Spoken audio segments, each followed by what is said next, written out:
ನಮ್ಮ ವರದಿಗಾರರನ್ನ ಆ ಊರಿನ ಗ್ರಾಮಸ್ಥರು ಕರೆಸ್ಕೊಂಡು ಆ ಒಂದು ಡೆಂಗ್ಯೂ ಪ್ರಕರಣಗಳನ್ನ ರಿಪೋರ್ಟ್ ತೋರಿಸೋ ಮುಖಾಂತರ ಅಲ್ಲಿ ಆಗ್ತಾ ಇರುವಂತ ಅವ್ಯವಸ್ಥೆಯನ್ನ ತಿಳಿಸೋ ಮುಖಾಂತರ ಮಾಡಿರುವಂತ ಸುದ್ದಿ ಇದು.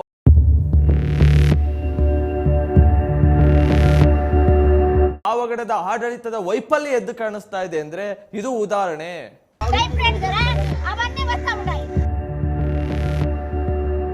ಇದು ಪ್ರಜಾಶಕ್ತಿ ಟಿವಿಯ ಬಿಗ್ ಇಂಪ್ಯಾಕ್ಟ್.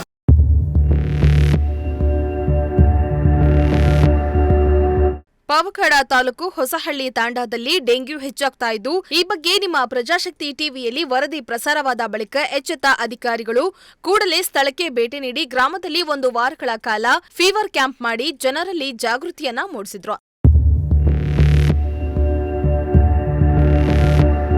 ಮಾಡಿದ್ರು ಕೊರೋನಾದಲ್ಲಿ, ಕೊರೋನಾ ಇಲ್ದವ್ರು ಕೂಡ ಕೊರೋನಾ ಐತಂತ ಹೇಳ್ಬಿಟ್ಟು ಎಲ್ಲ ಇದ್ ಮಾಡಿದ್ರು. ಇನ್ನು ಪಾವಗಡ ಶಾಸಕರಾದ HV ವೆಂಕಟೇಶ್ ಕೆಡಿಪಿ ಸಭೆಯಲ್ಲಿ ಆರೋಗ್ಯಾಧಿಕಾರಿ ಕಿರಣ್, ಶಾಸಕ ವೆಂಕಟೇಶ್ ಹೊಸಹಳ್ಳಿ ತಾಂಡಾದ 50 ಮಂದಿಯಲ್ಲಿ ಡೆಂಗ್ಯೂ ಆಗಿರೋ ಬಗ್ಗೆ ಪ್ರಸ್ತಾಪಿಸಿದ್ರು. ಶಾಸಕರ ಪ್ರಶ್ನೆಗೆ ಉತ್ತರಿಸಿದ ಆರೋಗ್ಯಾಧಿಕಾರಿ ಕಿರಣ್, ಸ್ಥಳಕ್ಕೆ ಭೇಟಿ ನೀಡಿ ಬ್ಲಡ್ ಸ್ಯಾಂಪಲ್ಗಳನ್ನು ಟೆಸ್ಟ್ಗೆ ಕಳಿಸಿದ್ದೇವೆ ಎಂದು ತಿಳಿಸಿದರು.